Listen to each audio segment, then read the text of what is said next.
Number 5, Number 4, Number 3, Number 2, Number 1.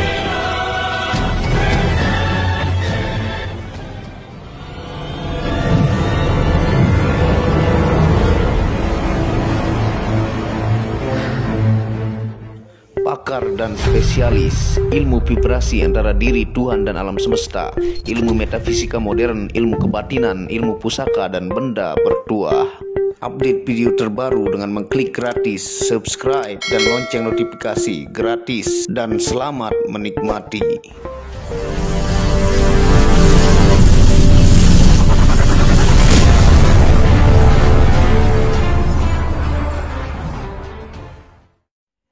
Bismillahirrahmanirrahim. Assalamualaikum warahmatullahi wabarakatuh. Alhamdulillahirabbil alamin, wassalatu wassalamu ala asyrafil anbiya wal mursalin sayyidina Muhammadin wa ala alihi wa sahbihi ajmain. Rabbi shrah li sadri wa yassir li amri wahlul 'uqdatam min lisani yafqahu qawli. Alhamdulillah, bersama saya lagi dengan Muhammad Hamdan Al-Ghazali dalam Tauhid Metafisik. Pada kesempatan kali ini kita akan membahas tentang ilmu makrifat tingkat tinggi, ilmu diam, berbicara dengan 6 kembaran diri, yaitu akal, hawa nafsu, ego, iblis, malaikat, dan ruh suci. Tonton video ini sampai selesai supaya Anda mengerti dan tidak gagal paham dan tidak menjadi fitnah, dan ulangi sampai Anda paham maksud dari Muhammad Hamdan Al-Ghazali. Nah, pada kesempatan kali ini sesuai dengan tema yang saya jelaskan, kita akan menuju ke pengenalan hakikat, pengenalan diri kita dengan Tuhan, dan lebih dalam menyelami samudra ilmu yang ada di dalam diri kita. Nah, di dalam diri kita ini banyak unsur, ya, ataukah kembaran-kembaran kita yang memiliki suara yang sama tapi makhluknya berbeda. Bahkan dalam Al-Quran, ketika Anda memikirkan tentang Tuhan sejenak, itu setara dengan Anda beribadah puluhan ribu tahun, ya. Karena memikirkan tentang Tuhan dan mencoba mengenal Tuhan Anda merupakan dalam hadis qudsi tujuan diciptakan manusia dan alam semesta ini. Nah, tentunya seperti yang dilakukan oleh Sunan Kalijaga, wali-wali yang di tanah Jawa dan wali-wali di Timur Tengah banyak melakukan perenungan diri dengan berbagai cara, ya.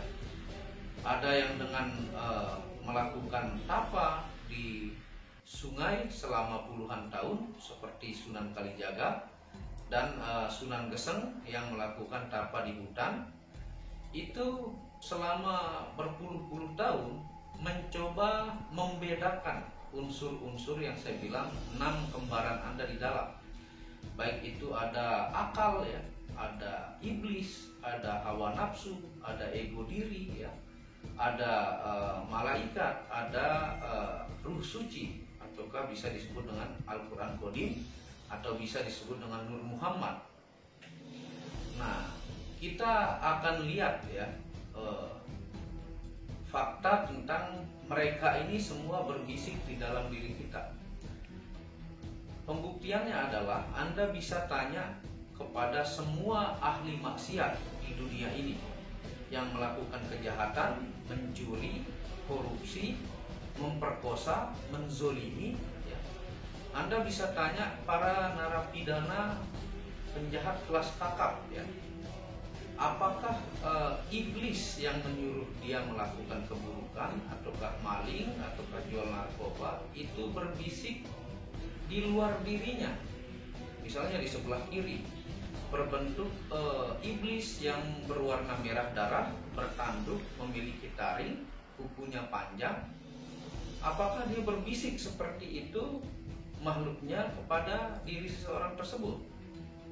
Jawabannya tidak, ya. Karena dia berbisik dalam dada manusia itu sendiri, ya, bukan dari luar diri kita. Jadi setiap masing-masing manusia itu memiliki iblis masing-masing tersendiri, ya. yang orang selalu mengira itu adalah makhluk luar. Anda mau cari sampai kemanapun, orang yang disuruh melakukan maksiat itu ternyata mereka berbisik dari dalam dada, bukan dari luar diri manusia itu sendiri. Begitu pula sebaliknya, kalau orang melakukan kebaikan, kalau orang yang selalu membantu orang, rajin taat kepada Tuhan, ya, melakukan kebaikan, bersedekah, dan hal-hal mulia lainnya, apakah malaikat berwarna putih dengan sayap yang banyak, ganteng, ya, dan seperti ilustrasi image di film-film berbisik kepada dia di luar dari dirinya? Tidak, ya. Tapi dia berbisik di dalam dada manusia. Jadi mereka itu adalah unsur di dalam diri kita, ya. Dan ketika didengarkan, mereka itu memiliki suara sama. Baik itu akal, iblis, hawa nafsu, ruh suci, ataukah nurani, ataukah Al-Quran Kodim sebutannya, ataukah petunjuk, ataukah sang mangku bumi sebutannya, ya. Dan malaikat, dia semuanya berbisik di dalam dada kita semua, ya. Bukan makhluk luar dimensi dari kita. Dan masing-masing manusia itu memiliki unsur itu. Tentunya mereka ini memiliki suara yang sama di dalam dada kita. Ketika kita merenung, mereka sebenarnya memiliki suara yang sama. Dan kalau bisa dizohirkan bentuk makhluk ini, maka wajahnya seperti kita, ya, tidak ada bedanya. Jadi masing-masing manusia memiliki itu, yang mereka ilustrasikan seperti iblis itu bertanduk seperti di film-film, punya taring, dan malaikatnya memiliki sayap dan ganteng, ya. Oleh karena itu para ulama-ulama Timur Tengah atau para wali di tanah Jawa itu melakukan tapa, ya, atau meditasi. Seperti Sunan Bonang menyuruh ke Sunan Kalijaga, wahai Sunan Kalijaga, kalau kamu mau kenal Tuhanmu, kamu duduk bertapa di pinggir kali. Dalam riwayat itu kurang lebih hampir 10 tahun. Itu jangan ibadah, jangan zikir, jangan melakukan apa-apa, hanya diam, ya. Itu perintah Sunan Bonang, guru Sunan Kalijaga, ya, waktu itu. Sehingga Sunan Kalijaga diam di pinggir kali bertapa sampai dia tertutup akar-akar. Itu sebenarnya untuk mengenali 6 unsur yang saya bilang tadi. Karena suaranya sama, wajah kita sama, dan mana sebenarnya yang harus didengarkan, yang disebut dengan ruh suci, ataukah Al-Quran Kodim, ataukah Nur Muhammad, ataukah malaikat tersebut. Dia mencoba membedakan 6 suara ini, ya. Sehingga dalam jangka waktu 10 tahunlah baru dia mengenali siapa yang berbisik di dalam dirinya, ya. Dan diturunkan kepada anak muridnya Sunan Geseng dengan melakukan tapa di hutan.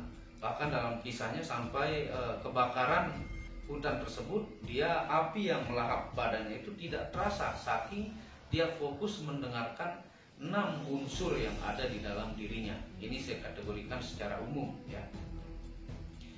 Nah, akal dan hawa nafsu itu dia selalu join. Meskipun kelebihan akal ini adalah memfilter kebenaran-kebenaran untuk membuktikannya secara ilmiah, itu kelebihannya, ya. Dia mencari pembuktian dari sebuah ilmu, apakah itu benar atau tidak, itu kelebihannya.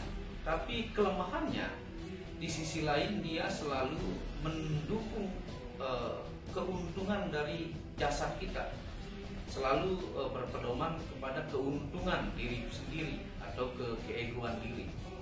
Misalnya ketika Anda melakukan kebaikan ataukah bersedekah, seperti yang sering saya bilang, kalau logika manusia mengatakan 10 kurangi 2, ya, 10 kurangi 2, 8.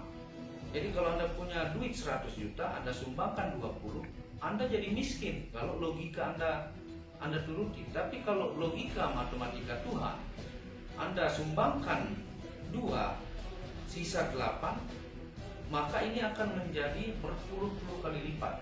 Itu matematika Tuhan. Anda sedekahkan, maka akan menjadi banyak. Logika akan Anda menjadi miskin. Itu kata logika. Dan logika Anda ini lemah, tidak mampu mengenal dimensi Tuhan. Karena mereka selalu meminta pembuktian zahir, ya. Dia tidak bisa mengenal malaikat, Tuhan ya. Karena logika ini selalu minta pembuktian zahir. Makanya banyak orang yang selalu mendewakan logikanya menjadi ateis, tidak bertuhan. Karena sebelum dia melihat wujud fisik dari Tuhan, dia tidak akan mau sembah. Itulah dalam sufi disebut orang-orang yang menuhankan logika ya. Karena logika itu lemah. Hawa nafsu juga seperti itu ya. Hawa nafsu memiliki banyak jenis yang dimana dia juga sering berbisik. Ketika Anda melakukan apa yang menguntungkan Anda, ataukah apa hal-hal kemungkaran, ya, mendogma Anda untuk melakukan hal-hal jahat. Ego diri ini adalah dalam baju sufi yang saya buat di setiap akhir video. Biasanya ego diri adalah dinding pembatas antara diri dengan Tuhan. Sebenarnya di dalam diri kita itu dengan banyak dalil yang dijelaskan itu Tuhan itu sangat dekat. Bahkan dalam hadis qudsi dia mengakui dirinya di dimensi tertentu di diri kita ya. Bahkan lebih dekat daripada urat leher kita ya. Lebih dekat daripada hitam dan putih mata. Sebenarnya yang membentengi pengenalan diri kita dengan Tuhan itu adalah ego diri ya.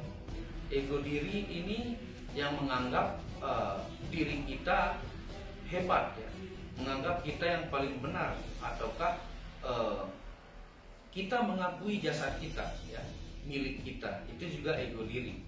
Anda selalu ingin dipuja, dipuji ya, itu ego diri. Karena sebenarnya jasad kita ini adalah bukan milik kita ya. Yang ada hanya mengaku-ngaku, yaitu ego diri, hawa nafsu kita ya.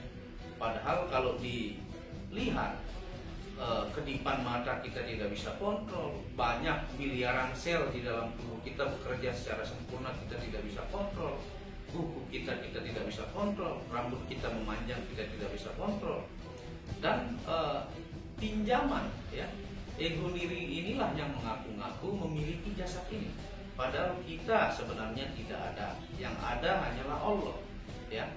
Dan fisik ini adalah, dan alam semesta ini adalah sebuah penzohiran. Kalau Anda dengar dalam firman Allah, kalau mau melihat bukti nyatanya Allah, ya inilah alam semesta ini ya.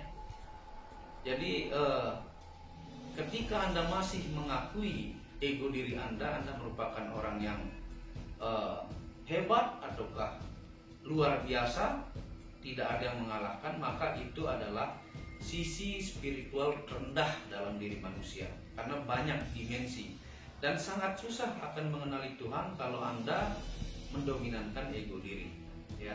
Nah, itulah bagian yang saudara-saudara kita di dalam tubuh kita ya.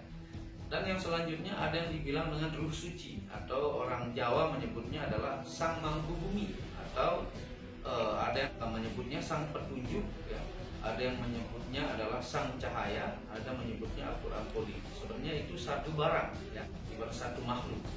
Nah, itulah yang berbisik, yang bersama malaikat membisikkan kita untuk selalu mengingatkan kita untuk melakukan kebaikan ya. Itu selalu setiap detik, setiap waktu mengingatkan kita untuk melakukan kebaikan, dan sering melawan si logika ini ya. Karena si logika ini dominan, ingin menguntungkan jasad fisik kita ini. Nah, jadi poin pada kesempatan kali ini adalah kita harus belajar menyelami samudra di dalam diri kita. Sering-seringlah bertafakur, sering-seringlah berzikir, berbicara dengan unsur yang ada di dalam diri kita. Diam tapi Anda mendengarkan semua bisikan itu. Manakah nurani ataukah Al-Quran Kodim ataukah Nur Muhammad, dan manakah nafsu ataukah iblis yang berbisik. Karena semua para wali itu melakukan diam ini untuk menelusuri dinding-dinding pembatas antara dirinya dengan Tuhan ya. Nah, dalam puisi-puisi tasawuf mengatakan aku mati sebagai malaikat ya.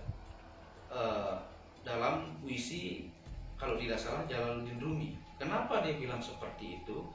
Jadi malaikat itu adalah makhluk yang taat kepada Allah, yang tidak memiliki hawa nafsu, yang tidak memiliki ego, yang tidak melakukan kejahatan, hanya kebaikan dan selalu taat kepada Allah.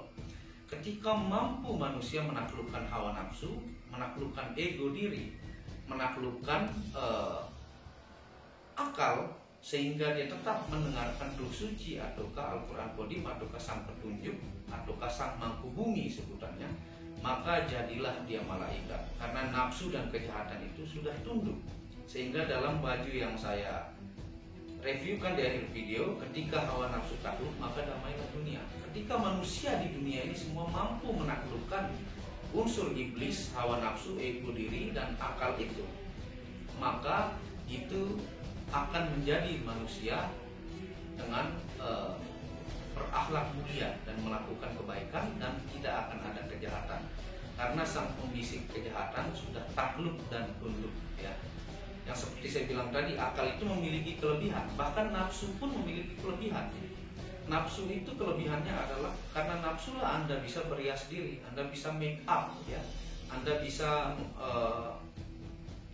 kasih sampo rambut Anda bisa berpakaian rapi. Karena itulah wujud untuk pengakuan diri Anda dan Anda merawat diri Anda. Itu kelebihannya. Jadi meskipun mereka adalah akal dan hawa nafsu masuk di bagian kiri, tapi dia juga memiliki kelebihan, ya.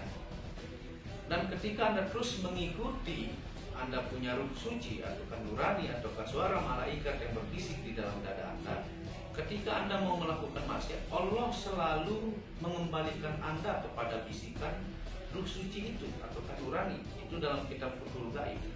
Terus Anda diarahkan ketika bisikan Anda mau mendengarkan ke yang negatif ataukah hawa nafsu atau ego diri, Anda akan selalu diarahkan. Dan ketika Anda terus mengikuti arahan itu, leburlah dinding pembatas yang ada pada diri Anda, sehingga Anda melihat dan menyaksikan langsung Tuhan yang Anda sembah, ya. Tuhan yang Anda cari-cari, ataukah yang merupakan sang sejati, yang Tuhan itu mengakui dirinya dalam banyak dalil. Nah, seperti itu. Jadi Tuhan itu bukan Anda ilustrasikan seperti huruf Arab, ya, alif lam lam ha, ataukah seperti raja-raja di atas langit. Nah, itu syirik, karena laisa kamitslihi syai'un, Tuhan tidak seperti barang baru yang ada di alam semesta ini. Nah, seperti itu penjelasan pada kesempatan kali ini. Mudah-mudahan Anda paham dan menggali, mendengar bisikan-bisikan yang ada di dalam diri Anda, karena itu adalah kembaran Anda. Dia mutlak dari kita lahir sampai kita meninggal, ada di dalam diri kita, yang ketika kita mampu taklukkan semua anggota kiri ini dan dominan kepada yang kanan, nanti pada titiknya Anda akan menjadi fana. Memang fisik Anda ada dan hidup, tapi Anda manunggaling kalau Gusti persatu melihat Tuhan Anda sudah melakukan dinding pembatas yang ada di dalam diri Anda sendiri. Nah, terima kasih, ya. Semoga Anda paham. Ulangi video ini supaya Anda tidak gagal paham. Pahami dalam-dalam dan dukung terus channel ini untuk mengembangkan dan mengklik tombol merah subscribe gratis dan lonceng notifikasi gratis, tidak ada ruginya, ya. Dan kunjungi channel kedua saya, itu Tauhid Metafisik Channel, yang banyak membahas tentang ilmu mustika, pusaka, dan sejarahnya. Channel ketiga yaitu Maniak Akik, yang membahas lengkap gemstone secara internasional, gemologi, kandungan mineral, aura, zodiak, dan metafisika modern. Dan channel baru yaitu Maniak Bacan, yang khusus membahas tentang batu keindahan dengan ring-ring perak dengan kualitas yang bagus dengan harga bersahabat. Wabillahi taufiq wal hidayah. Assalamualaikum warahmatullahi wabarakatuh. Tauhid Metafisik Produk menjual baju-baju sufi sebagai pengingat kemurnian batin diri dan batin orang lain yang melihatnya, menyebarkan virus-virus cinta ketika memakainya dimanapun berada. Tersedia semua jenis ukuran, baik laki-laki dan perempuan, ukuran panjang dan pendek. Harga promo murah dengan kualitas cotton dan sablon terbaik. Kontak admin WhatsApp 0858 1688 0424. Inilah review baju sufinya. Baju sufi yang pertama, logo Tauhid Metafisik, lambang Tauhid. Yang di belakang yang ada hanya satu.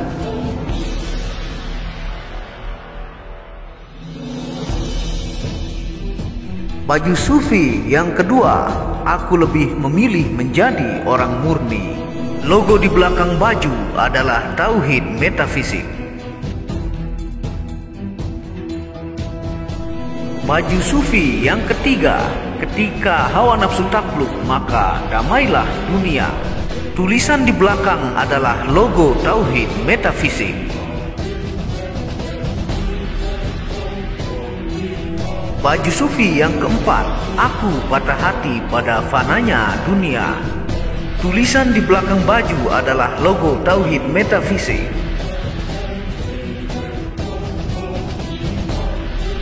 Baju sufi yang kelima, suara nuranimu bersih dan murni.